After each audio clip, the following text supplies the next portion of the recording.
Hey everyone, and welcome back to the Marketer of the Day podcast. We are here with fourth-time return guest, Chris Miles. It's kind of like the Saturday Night Live when there's like Bill Murray or someone, or like Steve Martin is like back on SNL for like the Fifth Timers Club. We're like that. And if you've heard about Chris Miles, he has been on marketeroftheday.com/103, where he talked about money mindset, marketeroftheday.com/427, where he talked about cash flow and optimizing your money, and then marketeroftheday.com/566, where he talked about how you can pay off debt and stop hustling. And Chris is the guy that we kind of catch up with about once a year to talk about money stuff. His website is moneyripples.com, and Chris Miles is the cash flow expert. He is a leading authority on how to quickly create cash flow and lasting wealth for thousands of his clients, entrepreneurs, and others internationally. I think we're going to dive into all kinds of fun stuff. So Chris, glad to talk to you again. I'm so excited. I'm tripping over my own words here. Hey man, it's awesome being your Alec Baldwin from Saturday Night Live. You know, that's kind of cool. Yeah. So, I mean, I think that you personally, I mean, you're one of the first interviews that I've ever had, and you are like the prime specimen for being the guy in kind of like a boring profession, but you made it interesting. You realized that there was just so many overwhelming possibilities with money, and yet the traditional accountant CPAs were kind of undertrained. And also, I think that you yourself are amazing as far as you reach out to people, right? You're Mr. Social, always hopping on shows. I mean, even we've met and had lunch in person, and yet you have, I don't know if you have like 5 kids or 8 kids, but you have somehow you make it all work, right? The money stuff, the lifestyle. So, I mean, jumping on in, like, is there a secret, or is there like just something special in what it is that you do? You know, there are so many secrets, you know, when they talk secrets and everything else, there's so many things that you could do. I mean, that's why I have to keep coming back on this show, because, you know, you never know how many kids I'll have the next time, right? You know? So what is the count at right now? It's 6 of my own, but I remarried 2 years ago to a woman that had 2 kids. So we really have 8 together as a blended family. The good news is there's no more. There should not be any more coming. Like, I've made sure of that. Awesome. And so, I mean, so you have six kids plus 2. And with all that, I mean, it seems like a huge like drain on the finances, huge drain on the time. And so when you wake up in the morning, do you have like a set like to-do list or schedule, or like how, I mean, some people are overwhelmed with 1 or 2 kids. So how the heck do you make all this stuff work? Yeah, you know, I mean, for me, I have to focus on myself first, you know, like, which is really hard when you have kids. It usually means having to wake up before they do, right? Which is not always easy. But I usually go and do kind of what, you know, Tony Robbins would call the hour of power. You know, other people call it like different morning rituals, wherever you might be. But, you know, my morning routine usually is wake up, get out and move, get my body moving and working out and that kind of thing. I'm actually a marathoner. Like, I do a lot of running. I like to go work out at the gym, you know, things like that. You know, meditate, pray, you know, whatever you need to do before all of a sudden the hustle of the day comes, right? And for me, hustle is just as busy at home as it is, you know, in my business, right? Yeah. So you take care of yourself first, and you do that important stuff. And then do you do like set things throughout the week or throughout the day? Like when I mean, there's got to be like so many things to do as far as like handling clients, media appearances. Like do you just kind of like take the day as you go, or do you have like, do you follow one of these like special like to-do systems, or like what happens there? You know, I don't know if I would say it's a special system or any secret sauce there. I think the biggest thing I do is I really listen to my intuition a lot. I follow my gut. So even like for media appearances, like I ask myself, say, hey, is this something I should do? You know, and there's a lot of times I get invited. I say, you know what, I just don't think it's a good fit. You know, like I don't think I'd bring the kind of value to your audience that you would be looking for, you know, or I just don't feel good about it. You know, like, sorry, I've got other stuff, other priorities. And that was one of the things that really helped me about 4 years ago after I went through a divorce and I kind of mentally and emotionally shut down. Was I had to rebuild, you know, and that's what I did. I was like, hey, let's figure out, you know, like I mentioned last time, not hustling as much, right? And be more intentional, you know, in what you do. And that really helped a lot. And so, yeah, when I go through my day, I mean, I have my passive and residual streams of income, which help pay all the bills, right? So when I look at active stuff that I do throughout the day within my business, I mean, it's really more of a, it's really more focused on two things. You know, I do, you know, consulting for my clients. I do my podcast show and things like that. I even do like this special strategy for helping people get, you know, double dip on their money, on their investment money to get them, pay them twice, things like that. And so I focus just primarily on those core things that I feel like I'm best at. And then the rest of it either is just passive or, you know, very lightly managed. And then of course I try to stick to that schedule, you know? So like, for example, I usually only do calls like Tuesday mornings to maybe early afternoon, Wednesday and Thursday afternoons. Then Mondays and Fridays, I try to leave open for the most part, unless I do something different. But I mean, that's really what it is. It's just a matter of, you know, I kind of try to keep to a schedule. That's something my wife requested of me because she's like, you're just throwing them wherever you want. And my wife has a business too. She wants to work in her business. So I can't just hog the office all the time. So I try to stay, you know, no more than 20 to 30 hours a week in my business. And then the rest of the time I'm cooking and sometimes doing the cleaning and all that kind of stuff.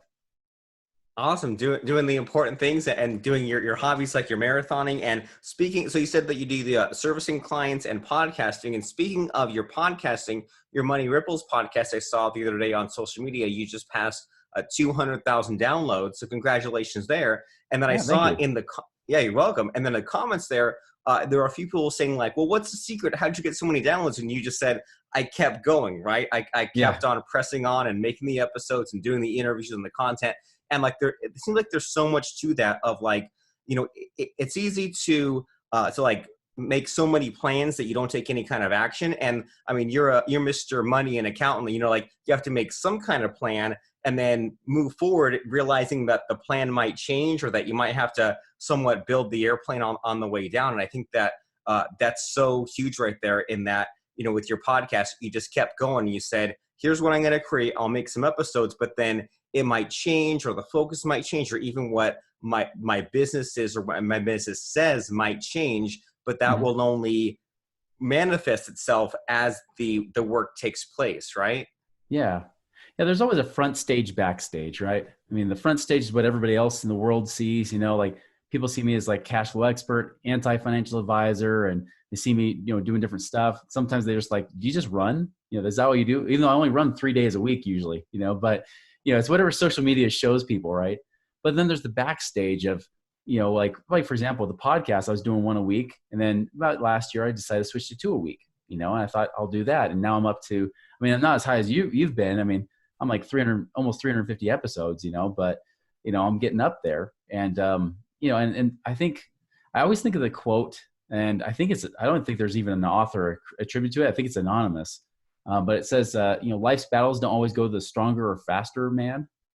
Sooner or later, the person who wins is the one who thinks he can. Right. And I mean, I think that's a big one. Is one, like I expect success, right? That's, I think a big difference between me and most people is that I just expect it. You know, you create not a necessity, but you just create that expectation of just, this is what's going to happen, period.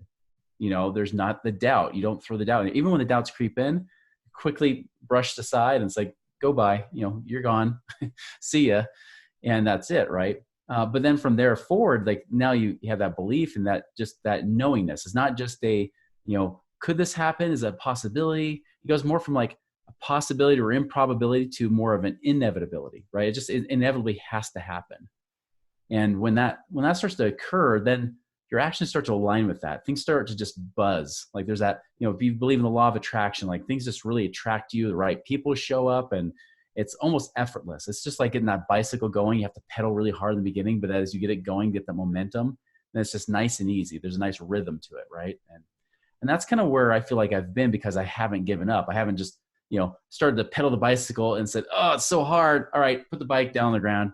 All right, now I'll pick it back up again a few months later and start pedaling. Oh, this is so hard. And then put it back down. And that's what a lot of people do in business and in life in general. They just keep, you know, instead of just keep pedaling, right? They just keep swimming, you know, as Dory would say in Finding Nemo, you know, they just stop. They kill that momentum and then they have to start it up again. And it's okay to reset, but it's much better to keep that ball moving, you know? Yeah, I agree completely. And even, I mean, it seems like it might even relate to your marathon running is that if you're speeding towards a goal, sometimes, not always, but sometimes there's an advantage to tuning out, right? There's not, sometimes less information is better. Like if you're like going through like 26.2 miles of your race and you have 22 miles to go, maybe it's better to just like tune out and not think about not calculate the number of steps you have to take to get to the end. Sometimes like you just need to like move forward if that serves you. And as you're talking about all this, like you're a big fan of quotes. I see you're always posting some of these motivational quotes on social media, and like just like I think a recurring theme with a lot of these like motivational quotes that comes to me is that there are some people that are not very smart, and they somehow just get all kinds of success because they don't let their smarts get in their way. So maybe some of us can tap into that. Maybe we should like not think about how much work that there is to be done and just like start on the work, right? Just take the first step. Just record that next podcast episode or reach out to the next client. And there is for sure a time and a place to analyze like what has been done or what should be done. But sometimes in the middle, we just have to move forward and take some action. Yeah. That's the thing. A lot of people don't understand and see the results over time, right? They see the person once they become popular because now they become visible, but they don't see that it took them 10 years to become that overnight success, right? Or whatever it might be. And there are a lot of analogies with running a marathon, for example, because the whole goal is you don't have to keep running the entire time. Sometimes you can just start walking. As long as you're progressing in the right direction, it's okay to do that. The problem is a lot of people try to sprint, go all out, and then they cramp up and they can't finish the race, right? And sometimes it's just better to say, hey, let's just keep moving. Like all I have to do is keep moving forward. Just what's the one thing I could do today that helps me move forward? What's the one thing I could do right now in this moment helps me move just a little bit closer to that goal? And when you do those little tiny decisions, they start to add up to a lot of bigger results. I think that's the thing that people miss is they think there has to be like this big, instrumental moment in someone's life that everything changes, when in truth, it's just constantly moving forward. Well, yeah, because those sudden changes are more exciting, right? It's more like a movie. And when you're explaining that, it reminds you of that concept of thinking fast and slow, right? So thinking fast is like if you're in a crowded room and you're like trying to find one person in the room, that's thinking fast. But then thinking slow might be, should I quit this job? Should I change careers? Should I break up with the person? And if we're too much one or the other, it's not going to serve us. And so with you specifically, and the last time we talked, maybe a year or so, have you come across any like personal challenges, obstacles, roadblocks, things like that, where maybe you were like stuck for a little while and then you had to use your brain to like, break through to the next level of business or your personal life? Anything like that? Yeah. I mean, I've had some in personal life. I've had things in my business, like little mini things like that. But yeah, I mean, like for example, in my business, like I had a huge referral source that I had, and the thing is, like, there was a cost to it. Like, it was completely awesome. A great partnership in the beginning. I mean, I won't complain making 6 figures a month because of that one single relationship. It was awesome, but there was a price to it. There was a price to that income, and it was wearing on me. And I remember my wife just said, Chris, I can tell like you're getting irritable. Like there's something wrong. I think this relationship you're in, not with her, right, but in business, the relationship you're in is not working. And it got to the point where I was like, yeah, I think you're right. And the thing is, the guy was a great guy, but we clashed on certain, values. We clashed on certain like ways that we wanted to do business, and it made it a lot tougher to work with him after a while. And so after a while, I just said, you know what? Hey, I appreciate everything you've done for me.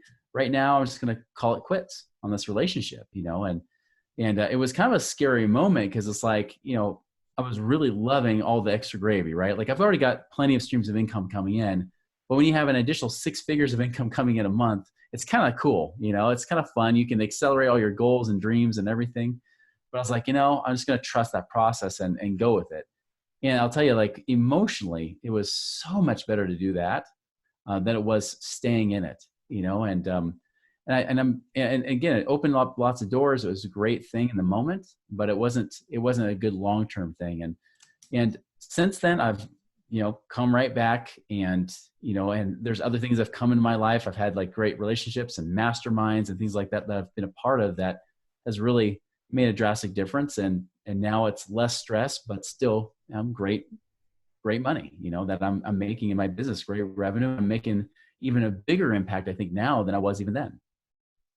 Oh, cool. And that must be, I mean, that's even as you described it, it seems like it's, messes with your brain, right? When there's like so Hmm. much money involved, and then you have to like dig deep and think about how like, well, money isn't everything, and Uh-huh. some relationships don't last forever, and Yeah. some things like get you to where you want to go, and sometimes you have to maybe even be unhappy at one point to be happy later, and like, you know, sometimes things aren't a straight line, and it just kind of yeah, it Never. takes a lot of introspection, right? So like, would you say Yeah. that for you to come to some of these realizations or to make some of these decisions, like, is this relate to like your running or your like your morning routine, or like how do you tap into some of this like so-called mindfulness when some people out there are just, you know, racing through the day? Like, how do you get to that good mental space where you can have these reflections?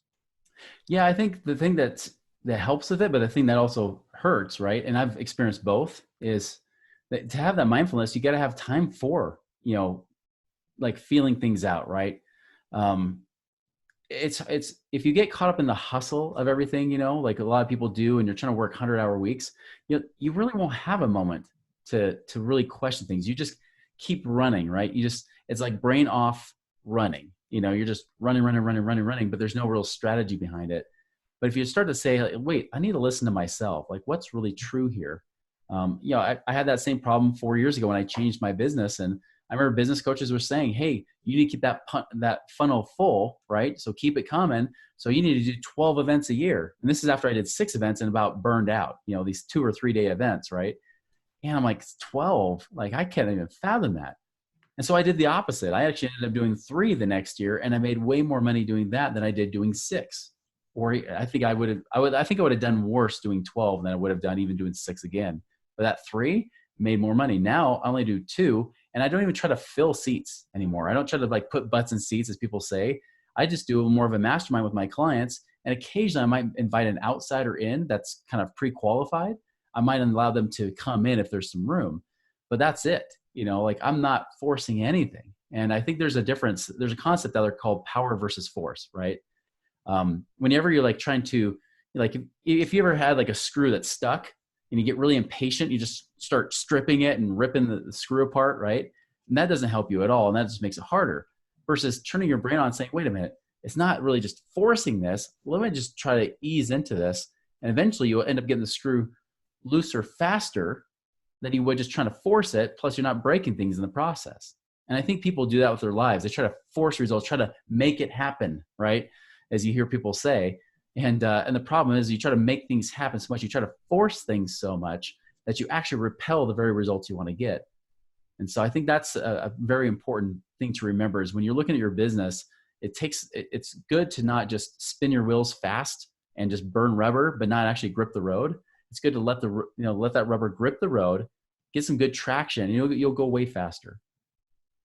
I agree completely, and it's a hard lesson to experience, right? Where you just say, "Well, I'm getting to this point. Can I just do double the work and get double the money?" Well, yeah, but then you'll burn out, or you run out of time during the day, or yeah. So sometimes it's like we need to maybe think about what the ultimate goal was instead of just applying more force to it, and then say, "Well, can I be more patient, or can I like more think outside the box, or can I work smarter and not harder and not just apply Yeah. the brute force?" I mean, that's a really powerful lesson there. I mean, again, it all comes back to running, right? You could Uh-huh. try to run 20 miles an hour instead of 10 miles an hour and have a heart attack and die, or break something and tear a muscle. Who wants that? Or you could say, well, maybe my strategy is like when they were chasing the outlaws in the Old West, they would like get off and walk their horse for an hour and then ride the horse. And then when the outlaw was running, the horse would eventually just like peter out. But then the trained law person would like run for an hour, walk for an hour, and eventually catch up just from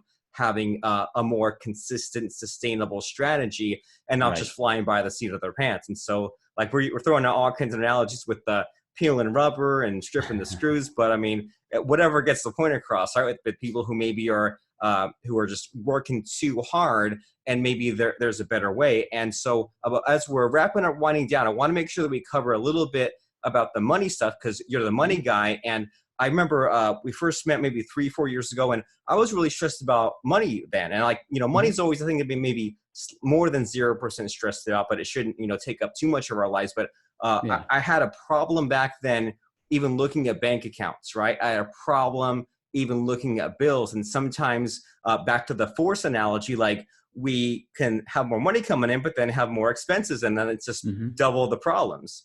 And then, so something that really hit me hard in the past 6 to 12 months was that some of these people have this kind of law of attraction idea of loving your bills. And some Mm. people even take it to the extent where like they take the bills and like kiss each one. And like, I don't go that far, but there's something to that, right? Of like, it's easy to Uh-huh. stress out about the bills piling up, but think about how you've been able to pay bills in the past, or think about how you're, living in a time now when you have bills to pay and you're not just, eating bugs off the dirt or something.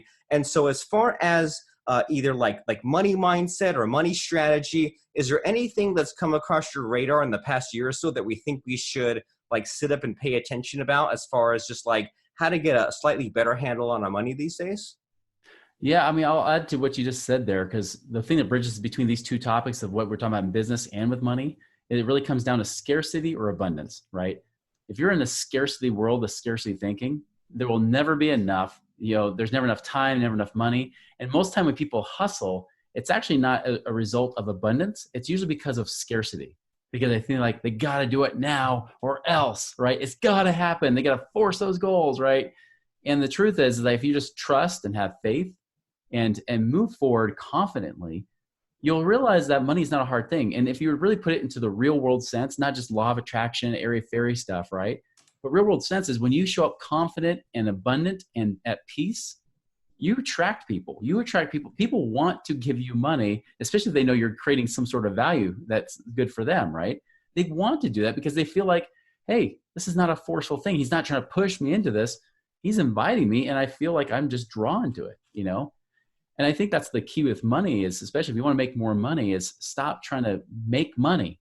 Instead, focus on serving people, creating value, and just trust that those principles always work, have since the beginning of time, will work forever till the end of time. If you just trust in those principles, they always work. And then when it comes to doing the money strategy, things like you're talking about, like, yeah, bills. I mean, talk about hashtag first world problems. I mean, we're like, oh, I got this car loan to pay. It's like, yeah, how many cars you got? 2? Yeah, good job. Congratulations. Even if you got 1, that's more than most people in the world even have. Like shut up. Like it's like, that's awesome. How amazing is it that you have bills and then you even have the means to pay them? Even if you're paycheck to paycheck, you're still paying your bills. And I know, because I went through a rough time in the recession. I went over $1 million in debt during that time, right? I was 16,000 in the hole each month. I mean, if there was anybody who was dealing with scarcity, plus feeling like a hypocrite because I was teaching people how to be financially free and get out of the rat race, but I was back in it for a period of time, right?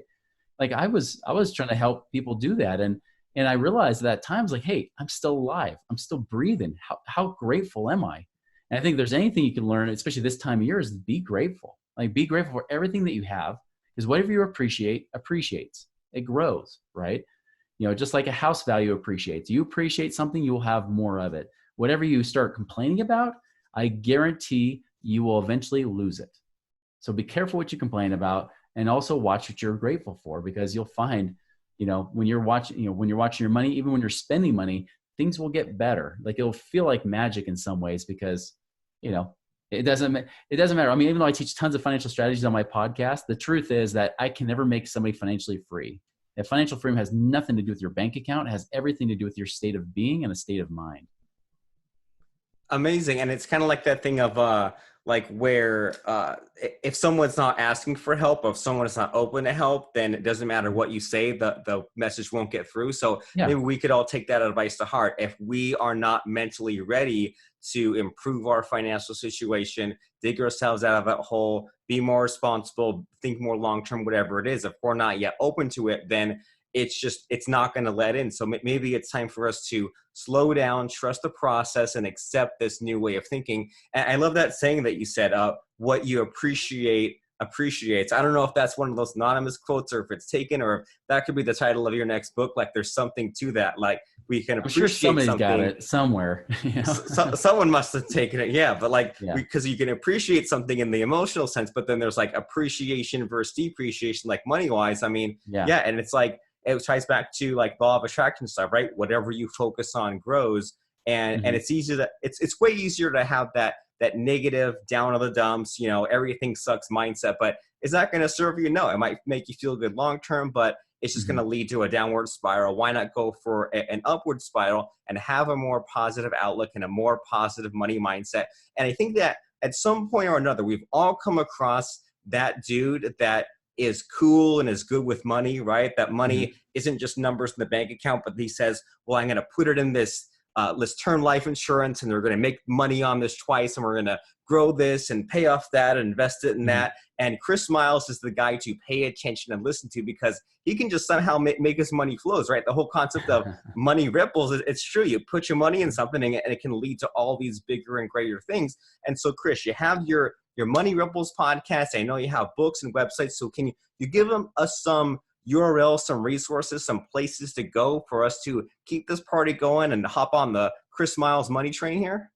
Yeah, definitely. The Chris Miles Money Show is a great podcast to get a lot of that kind of information and keep that journey going. And it's free, right? I mean, it's free access. You can get it from iTunes or whatever podcast app you use. You know, also, like you mentioned, moneyripples.com. There's great things that you'll find on there as well, including if you're trying to find ways to find more money.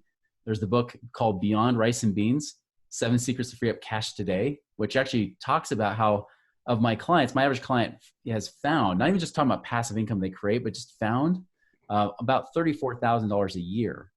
And so I talk about some of the top 7 things you can do in that book that you can get on there on moneyripples.com. Fantastic. So that is the place to go, moneyripples.com, and start getting yourself educated. I mean, it might be a little bit awkward and scary at first to even just hear or listen about some of this money stuff, because I think that we've all made mistakes in money at some point or another. I saw some meme yesterday that was like making fun of the old Columbia House thing where you send in Oh a yeah. penny and you get 30 CDs, Uh-huh. and it said like, this moment in 1995 is when you started messing your credit up. So Yes. we've all had highs and lows in our money, and that's just part of being human. If you haven't made mistakes, you don't know what's important and what's not important. And Mhm. so what's most important now is what happens moving forward from this point into the future. The past were Mhm. just things to be corrected, and the future are what you can do for yourself and your family, and just making better and smarter and more strategic decisions. And you can start doing that by going to moneyripples.com and listen to the Chris Miles Money Show. Join his list, read his blog posts, check out his Rice and Beans book, and start knowing what you need to know. And you're not going to figure it out all at once, like one day at a time and all that fun stuff. But start the process of getting a handle on your money, so that way, if the money's bad, improve it. If the money's good, hang on to it, and that way you won't always having to be living in scarcity. You can instead live in abundance, as we've been talking about today. And I mean, that's what life is all about. And that way you can have a lot of fun moving forward, and all that prosperity that comes along with it. So moneyripples.com is the place to go. Anything to just tack on to the end of this, Chris, as we wrap up and just tell people to have a nice day? Anything come to mind?